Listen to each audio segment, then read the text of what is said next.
Bible word of the day. Bible vocabulary. Covenant. Special relationship with God.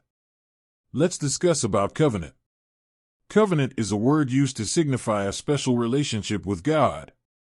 A relationship which is initiated by God's choosing. In other words, it's a relationship between God and God's chosen people. There are many such covenants throughout biblical history. The concept of a covenant, or binding relationships, is important to our understanding of the Bible, as well as our understanding of God and future events. The basis of a covenant is an agreement with God and those whom He chooses.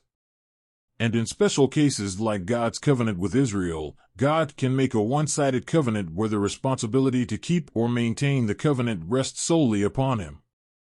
A covenant is more than just an agreement. They are usually forever binding and have responsibilities for both parties.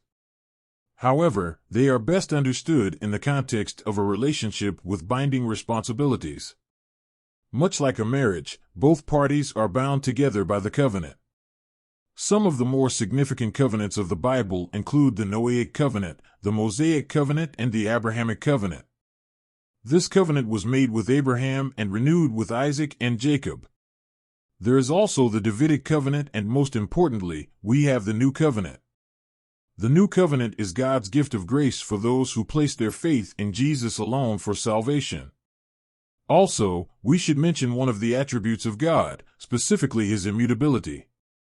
This special attribute of God means God doesn't change. He is the same yesterday, today, and forever.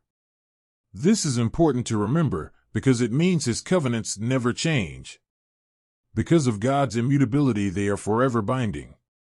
Then God spoke to Noah and to his sons with him, saying, "And as for me, behold, I establish my covenant with you and with your descendants after you, and with every living creature that is with you, the birds, the cattle, and every beast of the earth with you, of all that go out of the ark, every beast of the earth.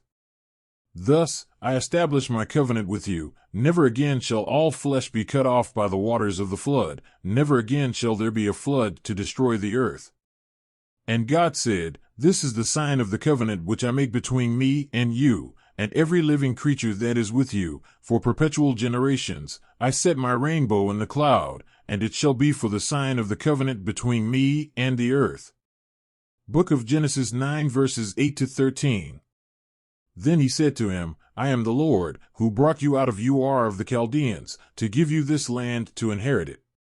And it came to pass, when the sun went down and it was dark, that behold, there appeared a smoking oven and a burning torch that passed between those pieces. On the same day the Lord made a covenant with Abram, saying, "To your descendants I have given this land, from the river of Egypt to the great river, the river Euphrates, the Kenites, the Kenizzites, the Cadmonites, the Hittites, the Perizzites, the Rephaim, the Amorites, the Canaanites, the Girgashites, and the Jebusites." Book of Genesis 15:7, 17-21. And it shall be, when your days are fulfilled, when you must go to be with your fathers, that I will set up your seed after you, who will be of your sons, and I will establish his kingdom.